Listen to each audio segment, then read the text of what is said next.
ஒரு செய்தியாளரிடத்திலே கேட்டார், என்ன திடீரென்று தமிழ் தேசியம் என்றெல்லாம் பேசத் தொடங்கிவிட்டீர்கள் என்று கேட்டார். அவர் எந்த உலகத்தில் இருக்கிறார் என்று தெரியவில்லை. ஊடகவியலாளர்களுக்கே விடுதலை சிறுத்தைகள் முன்மொழிந்து தொடர்ந்து உரத்து பேசி வருகிற இந்த கருத்தியல் இன்னும் விரிவடைய வேண்டிய தேவை இருக்கிறது என்பதை நான் புரிகிறேன். இன்றைக்கு நேற்றைக்கல்ல, 1990-91 காலகட்டத்தில் முதலாக நான் இந்த கொடியை வடிவமைத்து கொடி சொல்லும் கொள்கை விளக்கம் என்று துண்டறிக்கை அச்சிட்டு மதுரை மண்ணில் மக்களிடையே நான் விநியோகித்த போதே ஒரு தலித் இயக்கம் தமிழ் தேசியத்தையும் தன் உயிர் மூச்சு கோட்பாடாக கொண்டிருக்கிறது என்பதை பிரகடனம் செய்தேன். இந்திய அரசியல் வரலாற்றிலேயே அம்பேத்கர் பெயரில் இயங்குகிற இயக்கங்கள் தமிழ் தேசியம் என்கிற ஒரு மொழிவழி தேசியத்தை முன்னிறுத்தியதாக சான்றுகள் இல்லை. அதை பற்றிய கருத்து இருக்கும், அது வேறு, ஒப்பீனியன் இருக்கும். ஆனால் ஒரு இயக்கத்தின் கொள்கையை வரையறுக்கிற போது மொழி குறித்த கருத்தியல் நிலைப்பாட்டை முதலாக அறிவித்த இயக்கம் விடுதலை சிறுத்தைகள் கட்சி. அந்த கொடியில மேல சரிபாதி நீலம், கீழே சரிபாதி சிவப்பு. இந்தியாவில் நீல வண்ணத்தோடு சிவப்பு வண்ணத்தை சரிபாதி அளவில் இணைத்த முதல் இயக்கம் விடுதலை சிறுத்தைகள் கட்சி. இதில் என்ன சிறப்பு இருக்கு என்று நீங்கள் கேட்கலாம். கருத்தியல் சார்ந்து சிந்தித்தால் அதில் உள்ள சிறப்பை புரிந்து கொள்ள முடியும். ஏனென்றால் எந்த அம்பேத்கர் இயக்கம் தொடங்கினாலும் முழு கொடியும் நீளமாகத்தான் இருக்கும். அதிலே தம்ம சக்கரம் இருக்கும், அல்லது தலைவர்களின் படம், அம்பேத்கர் படம் இருக்கும், அல்லது கட்சியின் பெயர் இருக்கும், இப்படித்தான் இருக்கும். ஆனால் நீளமாக இருக்கும். நீல கொடி, அவ்வளவுதான். அந்த கொடி வடிவமைக்கிற போது நான் அந்த நீல வண்ணத்தோடு சரிபாதியாக சிவப்பை இணைத்ததில் ஒரு கருத்தியல் இருக்கிறது. இந்த இடதுசாரி சிந்தனை தலித் அரசியலோடு இணைந்து முன்னெடுக்கப்பட வேண்டும் என்பதுதான் அந்த சிந்தனை. கம்யூனிஸ்டுகள் தான் வெறும் சிவப்பு, அதிலே வேறு எதையும் அவர்கள் இணைக்க மாட்டார்கள். அம்பேத்கர் இயக்கம் வெறும் நீலம், அதிலே வேறு வண்ணம் இருக்காது. கம்யூனிஸ்டுகள் முழுமையாக சிவப்பு கட்சி கொடிகளில்.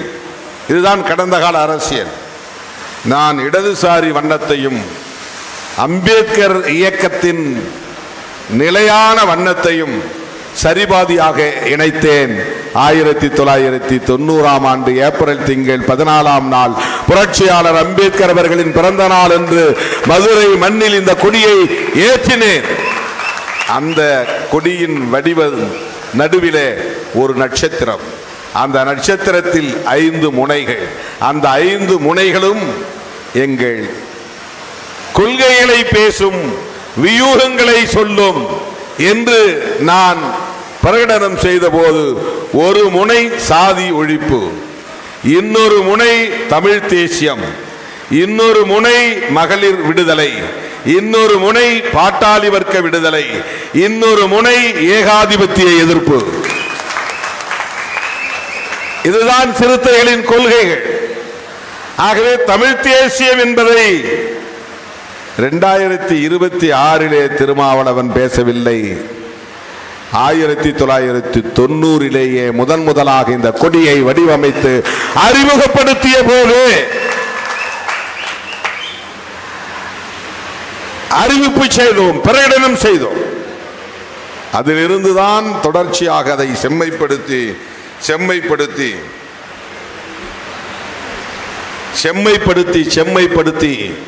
இன்றைக்கு தமிழ் தேசிய எழுச்சி மாநாட்டை நடத்துவது என்கிற ஒரு இடத்தை நாம் எட்டி பிடித்திருக்கிறோம். இந்த தமிழ் தேசிய பார்வையின் விளைவுதான் ராமசாமி என்கிற பெயரை தொல்காப்பியன் என்று நான் மாற்றி அறிவித்தேன்.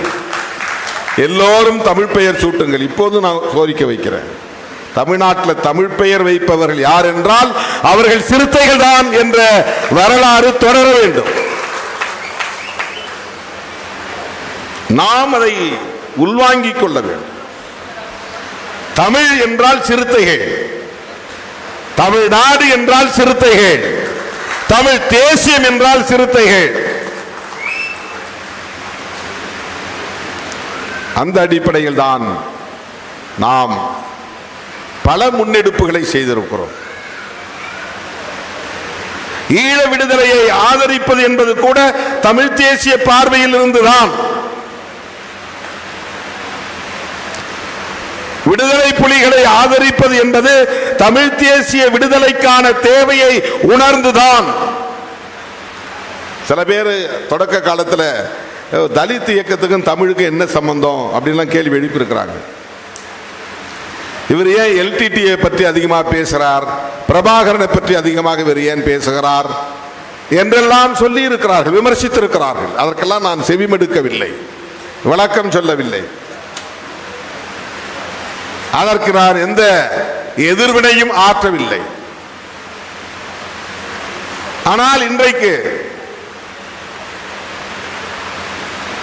இந்திய மாநிலங்கள் பலவற்றில் மொழிவழி தேசியம் குறித்த கதையாடல்கள் பெரும் வீச்சை பெற்றிருக்கின்றன. எங்க மொழி எங்க மொழி, தெலுங்கு தேசியம், கன்னடம் கன்னட தேசியம், மலையாளம் மலையாள தேசியம், இந்தி ஆதிக்க எதிர்ப்பு, ஒரு இனத்தின் நீண்ட நெடிய வரலாற்று பாரம்பரியத்தை சிதைக்கிற எந்த முயற்சியையும் அனுமதிக்க கூடாது. மொழி என்பது நமக்கான ஒரு வரலாற்று அடையாளம்.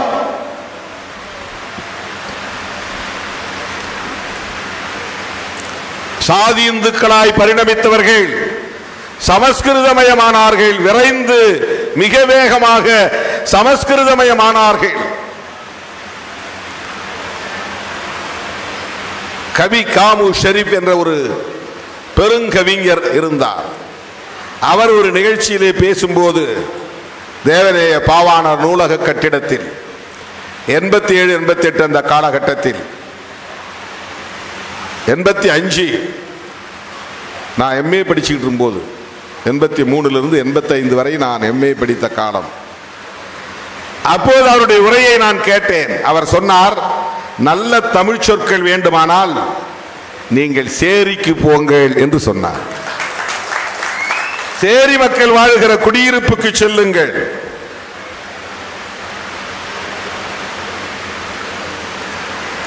நல்ல தமிழ் சொற்கள் அங்கேதான் இருக்கிறது. சாதி இந்துக்கள் தங்களை மேம்பட்டவர்கள் என்று காட்டிக் கொள்வதற்காக சமஸ்கிருத பெயர்களை பிள்ளைகளுக்கு சூட்டுகிறார்கள், வடமொழி பெயர்களை சூட்டுகிறார்கள், பொருளை கூட வடமொழியில் தான் அழைக்கிறார்கள். நாம சோறுன்னு சொல்றோம், அவங்க சாதம் சொல்றாங்க.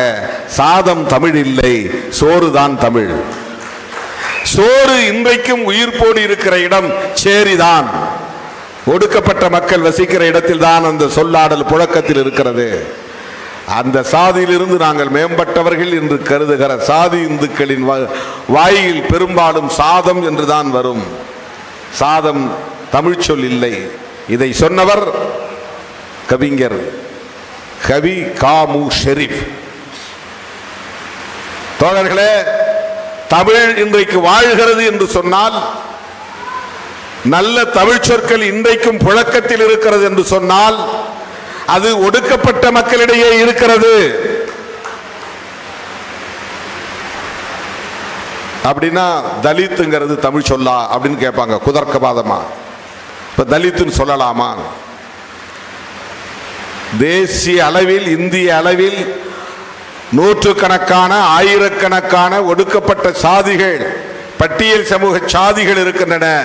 இவர்கள் அனைவரையும் ஒரு சொல்லில் அழைக்க வேண்டும். அதற்கு உலகளாவிய புழக்கத்தில் இருக்கிற சொல் தலித். நீ எந்த நாட்டில் போய் தலித்னு சொன்னா கூட அவனால எளிதா புரிந்து கொள்ள முடியும். Socially, economically, educationally suppressed and oppressed people அப்படிங்கிற டெஃபினிஷன் அவனுக்கு தெரியும். புரோக்கன் பீப்புள், நொறுக்கப்பட்ட மக்கள் என்று அவனால் புரிந்து கொள்ள முடியும். அந்த அடையாளத்திற்காகத்தான் அது சாதியை மறுக்கிற சொல். பறையர் என்று சொன்னால் அது சாதியை ஏற்றுக்கொள்ளுகிற சொல். தலித் என்றால் சாதி ஒழிப்பை முன்னிறுத்துகிற சொல். அது வடமொழி சொல்லாக இருந்தாலும் தமிழ் அல்லாத பிறமொழி சொல்லாக இருந்தாலும் அந்த இடத்திலே அந்த பயன்பாடு தேவைப்படுகிறது. இதற்கு என்ன பொருள் என்றால், தமிழை நான் நேசிக்கிறேன், அதனால் பிற மொழியை வெறுக்க வேண்டும் என்பதில்லை. இதுதான் தமிழ் பாதுகாப்பு இயக்கம் உருவாவதற்கு அடிப்படை.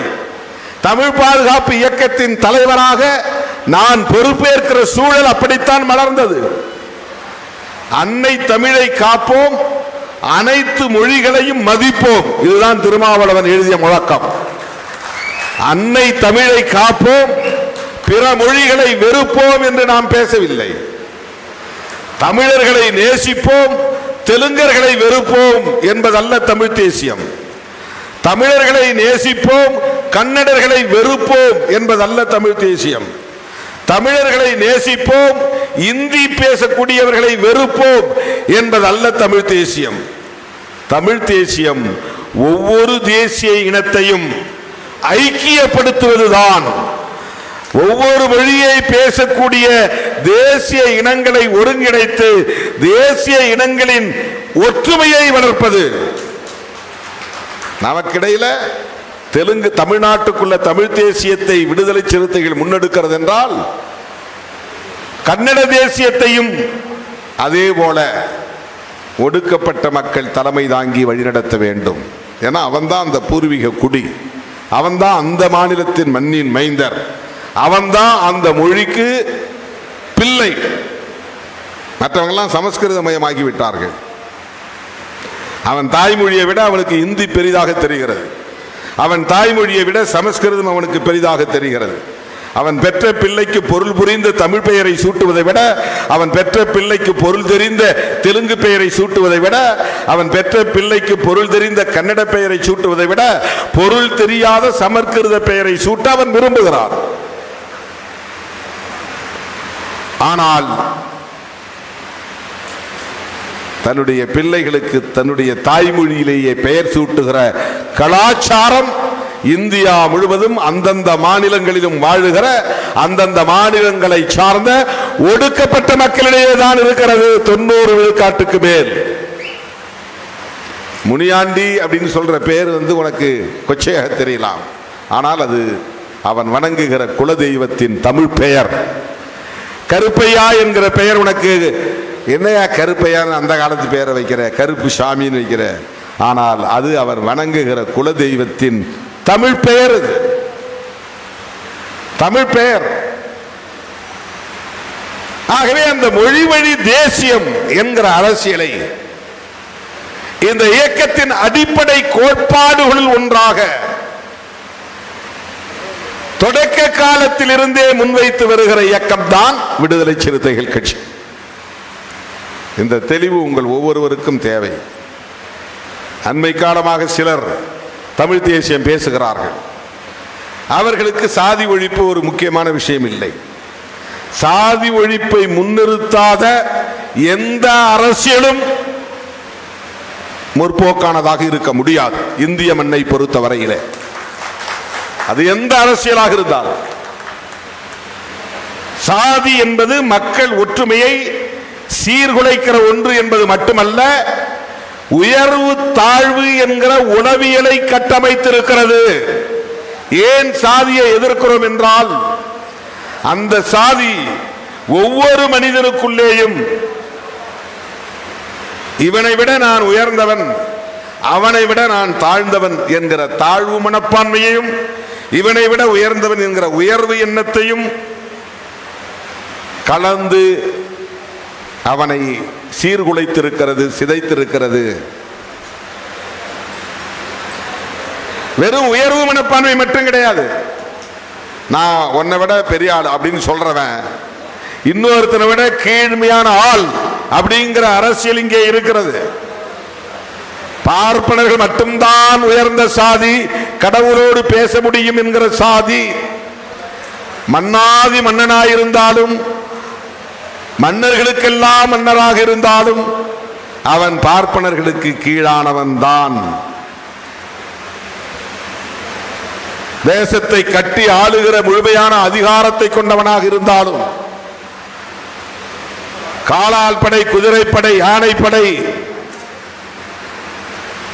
என்று அவன் எத்தனை படைகளுக்கு தலைவனாக இருந்தாலும் ஒரு பார்ப்பனன் முன்னிலையில் அவன் கீழ் சாதி என்கிற உளவியல் இங்கே கட்டமைக்கப்பட்டிருக்கிறது. அந்த மன்னாதி மன்னனால் ஒரு கடவுள் முன்னால் நின்று, ஒரு சிலையின் முன்னால் நின்று பூஜை செய்ய முடியாது என்கிற கட்டுப்பாடு இருக்கிறது. சாமியை கும்பிடுக்கலாம், வெளியே நின்று கும்பிடு, கருவறைக்குள்ள நுழையாது. நீ மன்னனா இருக்கலாம், எல்லா அதிகாரமும் உன் கைகளில் இருக்கலாம், ஆனால் கருவறைக்கு நுழைகிற உரிமை உனக்கு இல்லை. இதுதான் சனாதனம். சாமி கும்பிடுறது சனாதனம் கிடையாது, அது நம்பிக்கை. அது சாதாரண மக்களுக்கும் உண்டு, உழைக்கிற மக்களுக்கு உண்டு, எந்த தீய நோக்கமும் இல்லாத மக்களுக்கு உண்டு. அடுத்த உழைப்பை சுரண்ட கூடாது என்கிற நல்லெண்ணம் கொண்ட மக்களுக்கும் கடவுள் நம்பிக்கை உண்டு. அது பிலீஃப். அது பேர் மாறலாம். கிருஷ்ணாவா இருக்கலாம், சிவனா இருக்கலாம், ஜீசஸா இருக்கலாம், விக்கிரகமே இல்லாத, உருவமே இல்லாத அல்லாவாக இருக்கலாம். அது ஒரு பிலீஃப், இருப்பதாக நம்புகிறார். அதுவல்ல சனாதனம் என்பது ஒரு மனிதனை விட உயர்ந்தவன் இவன் அல்லது தாழ்ந்தவன் இவன் என்கிற அந்த உளவியல் கட்டமைப்பு இருக்கிறது, மைண்ட் செட், தி சைக்காலஜி. இது குருதி வழியாக தலைமுறை தலைமுறையாக தொடர்ந்து இங்கே வந்து கொண்டே இருக்கிறது. இந்த வாழ்வியல் முறை அதை தக்க வைத்து பாதுகாத்து கொண்டிருக்கிறது. குடியிருப்பு அமைப்பு முறை அதை தக்க வைத்து பாதுகாத்து கொண்டிருக்கிறது. திருமணம் போன்ற கலாச்சாரங்கள் அதை தக்க வைத்து பாதுகாத்து கொண்டிருக்கிறது. அதிகாரத்தை அது ஒரு குறிப்பிட்ட இடத்தில் மட்டுமே குவித்து வைக்கிறது. நிலத்துக்கான உரிமையை சிலருக்கு மட்டுமே கிடைக்கும்படி செய்கிறது. சிலருக்கு மட்டும்தான் ஆயிரக்கணக்கான ஏக்கர் நிலங்கள் இங்கே இருக்க முடியும், எல்லோரிடம் நிலம் இருக்காது. சிலர்கிட்ட மட்டும்தான் அதிகாரம் இருக்கும், எல்லோரும் அதிகாரத்துக்கு வர முடியாது, ஆட்சி அதிகாரத்திற்கு வர முடியாது. இதையெல்லாம் இந்த சாதிய கட்டமைப்பு உள்வாங்கி இருக்கிறது, அதை தக்க வைத்துக் கொண்டிருக்கிறது, அதை தொடர்ந்து பாதுகாத்து வருகிறது. அடுத்தடுத்த தலைமுறைக்கு அப்படியே அதை கொண்டு செல்கிறது. துணிவெழுப்பவன் பிள்ளைகள் துணிவெழுத்துத்தான் ஆக வேண்டும், அதுதான் சனாதனம். முடிவெட்டக்கூடியவருடைய பிள்ளைகள் முடிவெட்டித்தான் ஆக வேண்டும், அதுதான் சனாதனம். கோயிலுக்கு போறது, சாமி கும்பிடுறது, திருநீர் பூசுறது, குங்குமம் வைக்கிறதெல்லாம் சனாதனம் கிடையாது. அதுவல்ல சனாதனம், அப்படி நாம் சொல்லவில்லை. அதுவல்ல சனாதனம். உயர்வு தாழ்வை உறுதிப்படுத்தி அதன் அடிப்படையில் மக்களை பிளவுபடுத்தி அவர்களின் தொழிலை சாதி அடிப்படையிலான தொழிலாக மாற்றி அதுவே தலைமுறை தலைமுறையாக தொடர வேண்டும் என்பதையும் நிலைப்படுத்தி இருக்கிறது. அதுதான் சனாதனம்.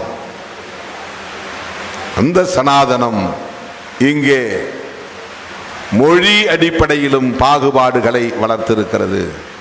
இந்த பாகுபாடுகள் என்கிற தமிழ் சொல் இருக்கு பாருங்க, அதுவும் வேறுபாடுகள் என்கிற சொல்லும் ஒன்றல்ல. வேறுபாடு என்பது வேறு, பாகுபாடு என்பது வேறு.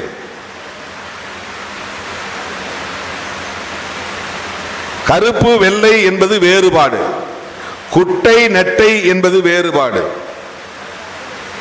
இட்லி தோசை என்பது வேறுபாடு. ரெண்டு அரிசியில தான் செய்யறோம், அரிசியில் தான் செய்யறோம். ஒரே கண்டென்ட் தான், ஒரே ரா மெட்டீரியல் தான், ஒரே மூலப்பொருள் தான்.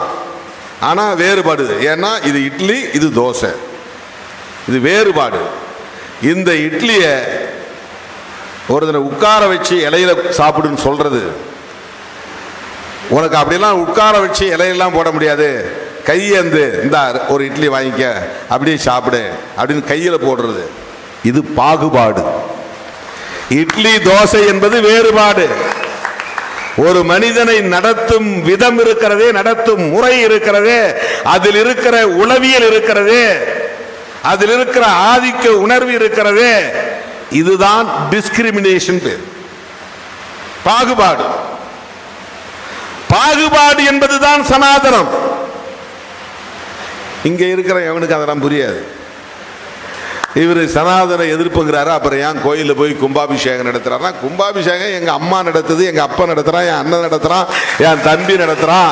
என்ன அவன் கூப்பிடுறான், நீ கூப்பிட மாட்ட. உனக்கு கூப்பிடுற அளவுக்கு உனக்கு மெச்சூரிட்டி கிடையாது, உனக்கு பரந்த மனப்பான்மை கிடையாது, உனக்கு எப்போதுமே ஒரு புத்தி இருந்துகிட்டே இருக்கு. இவனெல்லாம் இங்க கூப்பிடக்கூடாதுன்னு ஏன் சொந்தம் பந்தம் என்ன கூப்பிடுறான், நான் போறேன். உணர்வுகளை மதிக்கிறேன், உணர்வுகளை மதிக்கிறேன். நான் போய் அப்பா என்னை எப்படியாவது முதல் மந்திரி ஆக்குன்னு நான் சாமி கும்பிடல, என்னை எப்படியாவது பிரதமர் மந்திரி ஆக்குது அப்படின்னு நான் சாமி கும்பிடல, எனக்கு எப்படி 100 வயசு ஆயுள் கொடுன்னு நான் போய் சாமி கும்பிடல. எங்க அக்கா தங்கச்சி அண்ணன் தம்பி மாமன் மச்சான் என்னை கூப்பிடுறான், ஐயா எங்க ஊர்ல நான் கோயில் கட்டி இருக்கிறேன், எவனையோ கூப்பிடுறது பாரு, உன்னை கூப்பிடுறேன், நீ வா, நீ வா, நீ வந்து தண்ணியை ஊத்து அப்படின்னு அவன் கூப்பிடுறான், நான் போறேன். உடனே இவனுக்கு வந்து அவனுக்கு அவங்களால புரிஞ்சிக்க முடியாது. இந்த அரசியலெல்லாம் புரிஞ்சுக்கிற அளவுக்கு மூளை கிடையாது அவனுக்கு. இந்த அரசியலை புரிந்து கொள்ளக்கூடிய அளவுக்கு மூளை உள்ளவன் எவனும் இல்லை. அவனுங்க பார்த்து திருமாவளவன் தடுமாறுகிறாருங்கிறான், மாற்றி மாற்றி பேசுகிறாருங்கிறான். ஏன்னா இந்த லீடர்ஷிப்பை எப்படியாவது டேமேஜ் பண்ணணுங்கிறது அவன் நோக்கம். திருமாவளவன் என்கிற தலைமைத்துவத்தை தமிழகத்தில் சிதைக்க வேண்டும் என்கிற காழ்ப்புணர்ச்சியோடு பலரும் இங்கே பேசிக் கொண்டிருக்கிறார்கள். ஒன்றும் பண்ண முடியலையே இவன்ட்ட.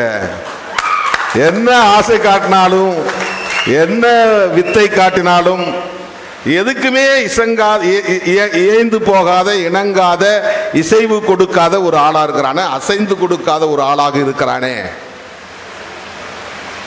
இதுதான் பிரச்சனை, இதுதான் பிரச்சனை.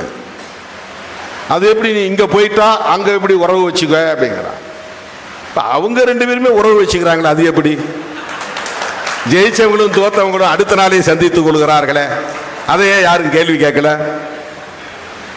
தீய சக்தின்னு சொன்னார் இல்லையா? இப்ப தீய சக்தின்னு சொன்னவர் எப்படி அவரை போய் தீய சக்தியை பார்க்கலாம் அப்படின்னு யாராவது விவாதம் நடத்தினாங்களா? அதுல என்ன அரசியல்? இப்ப 2 பேரும் ஒன்னா இருங்கப்பா, அப்பதான் பிஜேபியை எதிர்க்க முடியும் அப்படின்னு திருமாவளவன் சொன்னா, திருமாவளவனுக்கு என்ன ஆச்சுன்னு கேட்கிறான். இந்த அரசியலை புரிந்து கொள்ளுகிற வலிமை அவர்களுக்கு இல்லை. அதுதான் பிரச்சனை. அதுக்கு ஒரு கெப்பாசிட்டி வேணும், ஒரு கிளாரிட்டி வேணும், அதுக்கு ஒரு பார்வை அணுகுமுறை தேவை, ஒரு விஷனரி அப்ரோச்ங்கிறது தேவை. நான் எங்க சுத்தி வந்தாலும் சனாதன எதிர்ப்பில் உறுதியாக இருப்பேன். நான் எங்க சுத்தி வந்தாலும் சனாதன சக்திகளை அம்பலப்படுத்துவதில் உறுதியாக இருப்பேன். நான் எங்கே சுற்றி வந்தாலும் தமிழ்நாட்டுக்குள் பிஜேபி வலிமை பெற்று விடக்கூடாது, RSS காலுண்டு விடக்கூடாது. அதுதான் என்னுடைய கவலை. திமுக கூட்டணி தோற்று போனது என்பது ஒரு கவலை. அதை விட நம் கண் முன்னாலேயே அதிமுகவை இப்படி சிதறடிக்கிறார்களே என்ற கவலை. திமுக மறுபடியும் ஆட்சிக்கு வரும் சூழல் தமிழ்நாட்டில் இருக்கிறதா என்ற கவலை. இந்த கவலையில உனக்கு ஏன் அப்படின்னு கேட்கலாம். கரெக்ட் தான் கேள்வி. இது சராசரி மனிதர்களுடைய பார்வை. இதுதான் ஒரு ட்ரெடிஷனல் அப்ரோச், அதாவது ஒரு மரபு வழி அணுகுமுறை. நீ ஒரு கட்சி நடத்துற, உனக்கு உன் கட்சியை வளர்க்கணும் தான் நீ ஆசைப்படணும். உனக்கு ஏன் அதிமுகவை பற்றி கவலை? இது logic is very correct. Logic correct. AIADMK பத்தி நான் ஏன் கவலைப்படணும்? திமுக தோற்று போனா நான் ஏன் கவலைப்படணும்? சரி, பிஜேபி வந்தா கூட என்ன பிரச்சனை உனக்கு? நீ மந்திரி ஆயிட்டு போக வேண்டியதானே? அந்த கட்சியை ஆதரித்தா உனக்கு பாதுகாப்பு தானே? எதுக்காக நீ பிஜேபி எதுக்கு? நீ என்ன பெரிய நேஷனல் பார்ட்டியா? உன் கையில் என்ன 10-20 எம்பி இருக்கிறாங்களா? நீ தேசிய அளவில் பெரிய விளம்பரமான புகழ்பெற்ற ஒரு ஆளா? நீ எல்லாம் பிஜேபி எதிர்த்து வீழ்த்திட முடியுமா? இதெல்லாம் லாஜிக்கான கொஸ்டின் தான், தர்க்கம் நிறைந்த கேள்விகள் தான், அதுவும் நியாயம் நிறைந்த கேள்விகள் தான். ஆனால் அதை தாண்டி சிந்திக்கிற ஒரு அரசியல் தான் சிறுத்தைகளின் அரசியல். அதை தாண்டி நான் கவலைப்படுகிறேன். திராவிட அரசியலுக்கு முற்றுப்புள்ளி வைக்க வேண்டும் என்று பெரியார் காலத்தில் இருந்து தொடர்ச்சியான முயற்சிகள் நடந்து கொண்டே இருக்கின்றன.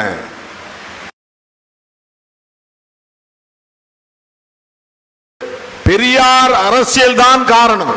ஏன் திமுக ஒழியணும் அப்படின்னு நினைக்கிறாங்கன்னா, அது வெறும் கலைஞர் குடும்பத்தை ஒழிக்கணுங்கிற அரசியல் கிடையாது.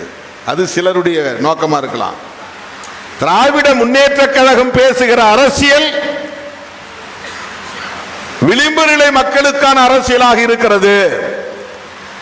அல்லது பெரியார் அரசியல் சனாதன எதிர்ப்பு அரசியலாக இருக்கிறது. அதுதான் பிரச்சனை.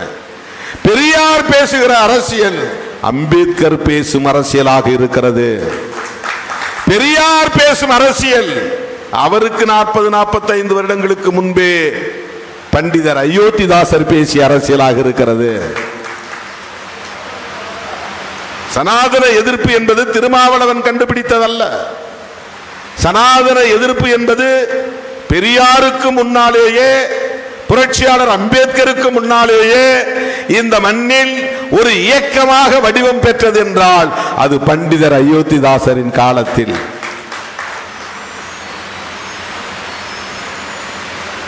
இதையெல்லாம் வகுப்பு எடுத்தா கூட அவங்களால புரிஞ்சிக்க முடியாது. ஏன்னா பண்டிதரை ஒருத்த கூட படிச்சிருக்க மாட்டாங்க. இந்த விவாதங்களில் பங்கேற்கிற யாரும் படிச்சிருக்க வாய்ப்பு இல்லை. பெரியாரை கூட படிச்சிருக்க மாட்டாங்க. ஏதோ பேரை தெரிஞ்சு வச்சிருப்பாங்க, அவ்வளவுதான். பெரியாரையே படிக்காதவர்கள் அம்பேத்கரை எங்க படிச்சிருக்க போறாங்க? நாமே இன்னும் முழுமையா படிக்கல. ஏன்னா அம்பேத்கரை படிக்கிறதுங்கிறது அவ்வளவு எளிதான ஒன்று அல்ல. வெறும் பக்கங்களை புரட்டுறதல்ல அம்பேத்கரை படிக்கிறது. ஒவ்வொரு வரிக்குள்ளும் வரலாறு அடங்கி இருக்கிறது. அவர் எழுதியிருக்கிற ஒவ்வொரு பக்கத்திற்குள்ளும் ஒடுக்குமுறைகளின் வரலாறு இருக்கிறது. சனாதனம் எப்படி இங்கே வலிமை பெற்றது என்பதற்கான வரலாறு இருக்கிறது. சாதிய உளவியல் எப்படி இங்கே வலிமை பெற்றது என்பதற்கான வரலாறு இருக்கிறது. அதை படிப்பதற்கென்று ஒரு விஷன் தேவை. விஷன் என்ன? ஒரு பார்வை. பார்வைனா என்ன? கருத்தியல் புரிதல். கருத்தியல் புரிதல்னா என்ன? இந்த சமூகத்தை பற்றியும், அரசியலை பற்றியும், பொருளாதாரத்தை பற்றியும், உற்பத்தி முறையை பற்றியும், விநியோக முறையை பற்றியும், விலை நிர்ணய முறையை பற்றியும், ஆட்சி நிர்வாக முறையை பற்றியும் நமக்கு ஒரு புரிதல் தேவை. இதுக்குதான் நாம இயக்கம் நடத்துறோம். வர்ற உள்ளாட்சி தேர்தலில் எத்தனை இடம் வாங்கலாம், எம்பி தேர்தலில் எத்தனை இடம் வாங்கலாம், அதெல்லாம் இடையில நம் பயணத்தில் வந்துட்டு போறது. அதுல அந்த எண்ணிக்கை பற்றி நமக்கு பிரச்சனை கிடையாது. தோழர்களே, அப்படிப்பட்ட கருத்தியல் புரிதலோடு இந்த களத்தில் நிற்கிற நம்மை பலவீனப்படுத்த வேண்டும், இந்த தலைமையை சிதைத்து விட வேண்டும் என்கிற காழ்ப்புணர்வோடு பலரும் இங்கே கதைத்துக் கொண்டிருக்கிறார்கள், அவதூறுகளை பரப்பிக் கொண்டிருக்கிறார்கள். அதை நாம் பொருட்படுத்த தேவையில்லை. ஒரு அம்பேத்கர் இயக்கம் தமிழ் தேசியம் பேசுகிறது என்றால் ஏன் பேசுகிறது? இந்த தமிழ் தேசியம் என்பது என்ன? வெறும் மொழி உணர்வா? என் தமிழ் அப்படிங்கிற நினைப்பு வெறும் மொழி உணர்வு. இவன் என் தமிழன் அப்படிங்கிற நினைக்கிறது இன உணர்வு. இந்த மொழி உணர்வும் இன உணர்வும் தமிழ் தேசியமாகாது. தமிழ் தேசியத்தை விடுதலை சிறுத்தைகள் கட்சி எப்படி புரிந்து கொள்ளுகிறது? இதுதான் முக்கியம். மாநாட்டுக்கு வரக்கூடிய நீங்கள் ஏதோ அண்ணன் கூப்பிட்டுட்டாரு ஓடி வந்தோம் அப்படிங்கிறது இல்லை. உங்களுக்குள்ள இந்த விவாதம் நடக்கணும், இந்த உரையாடல்கள் நடக்கணும், தேடி படிக்க வேண்டும். தேசியவாதம்னா முதல்ல என்னன்னு புரிந்து கொள்ள வேண்டும். உலகம் முழுவதும் தேசியவாதம் பேசப்படுகிறது. ஆங்கிலத்தில் நேஷனலிசம் அப்படின்னு சொல்றாங்க. எந்த விண்ணப்பத்தை நீ ஃபில் பண்ணாலும் நேஷனாலிட்டி அப்படின்னு ஒரு காலம் இருக்கும். நேஷனாலிட்டி அப்படிங்கிற இடத்துல இந்தியன் எழுதணும். இப்ப நேஷனாலிட்டி இந்தியன்னா நீ இந்திய தேசியவாதத்தை ஏற்றுக்கொண்டவன் என்று பொருள். அது சரியா என்றால் அதைத்தான் விவாதிக்கணும். இப்ப விடுதலை சிறுத்தைகள் புரட்சியாளர் அம்பேத்கர் அவர்களால் வகுத்தளிக்க பெற்ற அரசமைப்பு சட்டத்தை ஏற்றுக்கொண்டிருக்கிறது, மதிக்கிறது, உயர்த்தி பிடிக்கிறது. அந்த அரசமைப்பு சட்டம் இந்தியாவை ஒரு தேசம் என்று சொல்லுகிறது. ஆகவே அரசமைப்பு சட்டத்தின்படி இந்தியாவை ஒரு தேசம் என்று நாம் ஏற்றுக்கொள்கிறோம். அப்படி என்றால் நான் இந்தியன் என்பதையும் ஏற்றுக்கொள்ளுகிறேன். இந்தியா ஒரு தேசமாக இருக்கிறதா நாடு விடுதலை பெற்ற போது என்றால் இல்லை. அதனால் தான் அம்பேத்கர் பிரியம்பில் எழுதுறாரு, இந்திய குடிமக்களாகிய நாங்கள் அனைவரும் பின்வரும் உறுதிமொழியை ஏற்று ஒரு புதிய இந்தியா முகப்புரை. ஏற்கனவே இருந்த இந்தியாவை நாங்கள் தகர்க்க போகிறோம். அது பல காரணங்களால் பல்வேறு வடிவங்களில் ஒற்றுமை இல்லாமல் சிதறி கிடக்கிறது.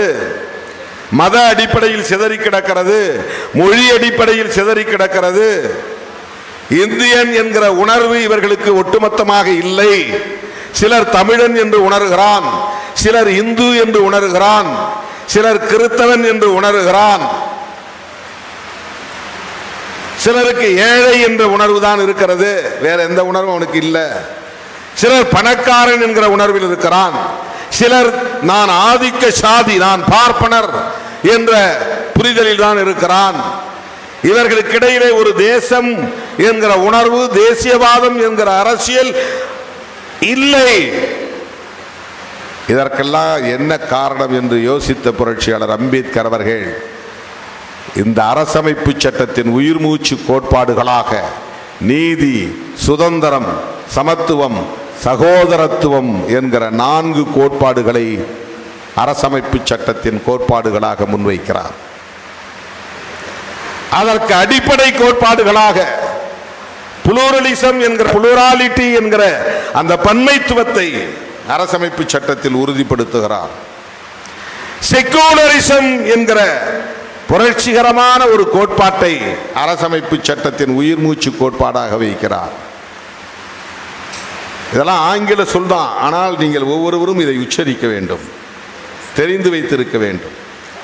அந்த செக்யூலரிசம் என்பதுதான் இங்கே மதச்சார்பின்மை என்று தமிழிலே அழைக்கப்படுகிறது.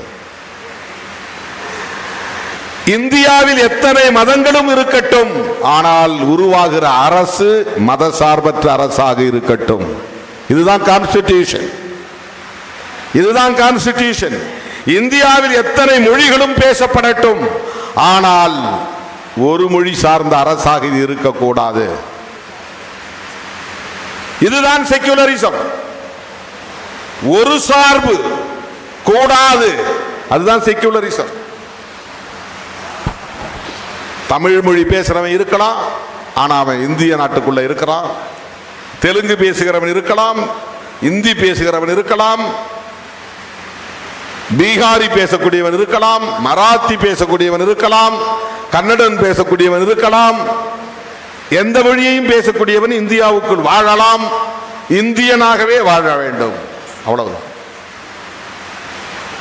இதை அனுமதிப்பதுதான் பன்மைத்துவம். பன்மைன்னா புளுரல், பல அப்படின்னு அர்த்தம். பன்மைத்துவம்னா பல தன்மைகள் இந்த மண்ணில் கலாச்சாரமாக ஊறி இருக்கிறது, அதை அனுமதிப்பது. தோழர்களே, புரட்சியாளர் அம்பேத்கர் வகுத்தளித்த இந்த அரசமைப்பு சட்டத்தை நாம் ஏற்றுக்கொள்ளுகிற போது இந்தியாவை ஒரு தேசமாக கட்டமைக்க நாம் உறுதியேற்கிறோம். அந்த தேசம் மதசார்பற்ற இந்தியாவாக இருக்க வேண்டும். அப்போதுதான் சாதியற்ற இந்தியாவை உருவாக்க முடியும். சாதியற்ற இந்தியாவை உருவாக்கினால்தான் உயர்வு தாழ்வு இல்லாத சமத்துவ இந்தியாவை உருவாக்க முடியும். இந்த சீக்வன்ஸ் நீங்க புரிஞ்சுக்கணும். மதசார்பற்ற இந்தியா அப்படின்னாதான் இந்து மதசார்பற்ற இந்தியாவை இங்கே உருவாக்க முடியும். மதசார்பற்ற இந்தியாவை உருவாக்கினால்தான் சாதியற்ற இந்தியாவை உருவாக்க முடியும். சாதியற்ற இந்தியாவை உருவாக்கினால்தான் சமத்துவ இந்தியாவை உருவாக்க முடியும். இதுதான் அம்பேத்கருடைய கனவு. அம்பேத்கருடைய கனவு இதுதான், அவருடைய ட்ரீம், பெருங்கனவு. ஆகவே கான்ஸ்டிடியூஷனை ஏற்றுகிறோம், இந்தியா என்கிற தேசத்தை ஏற்றுக்கொள்கிறோம். அந்த அரசமைப்பு சட்டத்திற்குள்ளே எங்கள் மொழி உரிமையும் இன உரிமையும் பாதுகாக்கப்பட வேண்டும். நாங்கள் இந்திய அரசமைப்பு சட்டத்தை ஏற்றுக்கொண்டதனால் எங்கள் மொழியை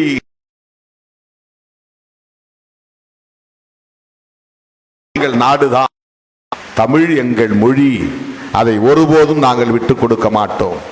அதுதான் மொழி உரிமை. அதனால்தான் இந்தியை எதிர்க்கிறோம். இந்தி பேசக்கூடிய மாநிலங்களில் இந்தி வாழட்டும், அவர்களோடு நாம் உறவு வைத்துக் கொள்வோம். இந்தி தேசியம், தமிழ் தேசியம், இது எப்படி நடக்கும் சில பேர் இதெல்லாம் ஒரு அரசியலா என்பான். அது எப்படி நடக்கும்? நீ இந்தி திணிப்பை எதிர்ப்ப, அப்புறம் இந்திக்காரனோட உறவாடுவியா? உறவு என்பது மக்களோடு கூடிய உறவு, ஆளும் சக்திகளோடு அல்ல, ஆதிக்க சுகளோடு அல்ல. நாம் பேசக்கூடிய இந்த உறவு அடித்தட்டு உழைக்கும் மக்கள், இந்தி பேசக்கூடிய மக்கள், உழைக்கிற மக்கள், பட்டினி கிடக்கிற மக்கள், சுரண்டப்படுகிற மக்கள், ஒடுக்கப்படுகிற மக்கள் இந்தி பேசக்கூடியவர்களிலும் இருக்கிறார்கள். பீகார் மொழியை பேசக்கூடியவர்களும் இருக்கிறார்கள், தெலுங்கு மொழி பேசக்கூடியவர்களும் இருக்கிறார்கள். அந்த உழைக்கும் மக்களுக்கும் தமிழ் பேசக்கூடிய உழைக்கும் மக்களுக்கும் இடையிலான ஐக்கியம் தான் உண்மையான தேசிய இனங்களின் ஐக்கியம். அதுதான் தேசிய இனங்களின் ஐக்கியம். இதைத்தான் நாம் முன்மொழிகிறோம். ஆகவே விடுதலை சிறுத்தைகள் பேசுகிற தமிழ் தேசியம் என்பது வெறும் மொழி உணர்வோடு இன உணர்வோடு தொடர்புடையது மட்டுமல்ல. அது இனவாதமாக மாறி வேறு மொழி பேசக்கூடியவர்கள் மீது வெறுப்பை கக்க வேண்டி வரும். அவனை பார்த்தாலே அவன் தெலுங்க, அவனை உள்ள விடாத, இவன் கன்னடன், இவனை வெல்ல விடாத, இவன் பீகாரி, இவனை வெல்ல விடாத, இந்த வெறுப்பு அரசியல் வளரும்.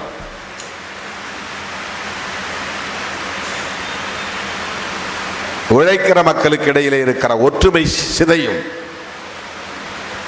எந்த மொழி பேசினாலும் உழைக்கிற மக்களின் ஒற்றுமையை பாட்டாளி வர்க்க ஒற்றுமையாக வளர்த்திருக்க வேண்டும்.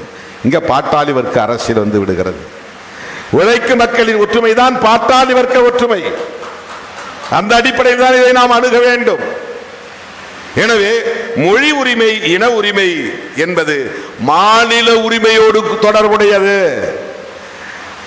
சென்ட்ரல் கவர்மெண்ட், யூனியன் கவர்மெண்ட் இந்த மாநிலத்தை நசுக்குவதை நாங்கள் அனுமதிக்க மாட்டோம்.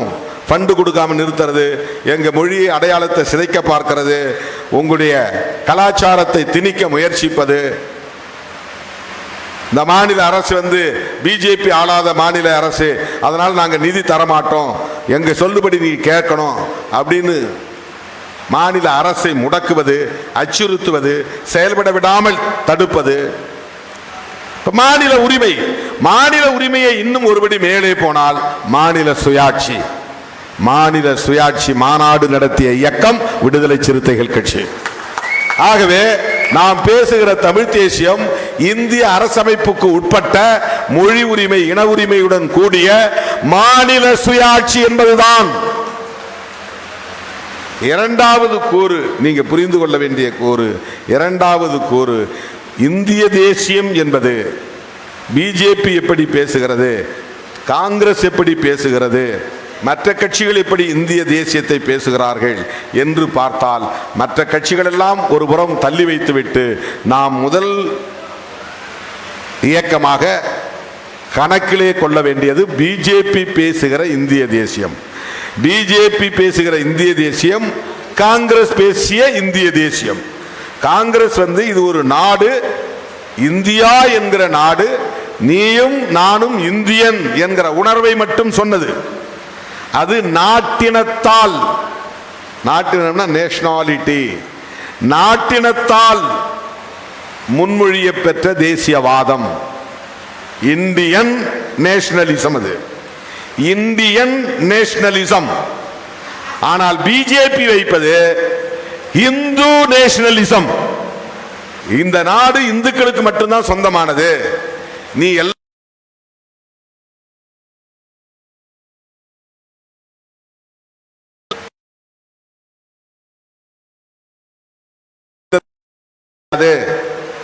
உனக்கு மற்ற தரமா, இந்த தேசம் எங்களுக்கானது, பாகிஸ்தான் முஸ்லிம்கானது என்றால் இந்தியா இந்துக்களுக்கானது. இந்து தேசம், இந்து தேசியம், அதுதான் சமஸ்கிருத தேசியம். இப்ப இந்த இந்திய தேசியம், பிஜேபி பேசுகிற இந்திய தேசியம் மதசார்புடைய தேசியம். இந்து தேசியம் என்றாலே மதசார்பு தேசியம் ஆகிவிடுகிறது. மதசார்பு தேசியம் என்றாலே அரசமைப்பு சட்டத்திற்கு எதிரானது.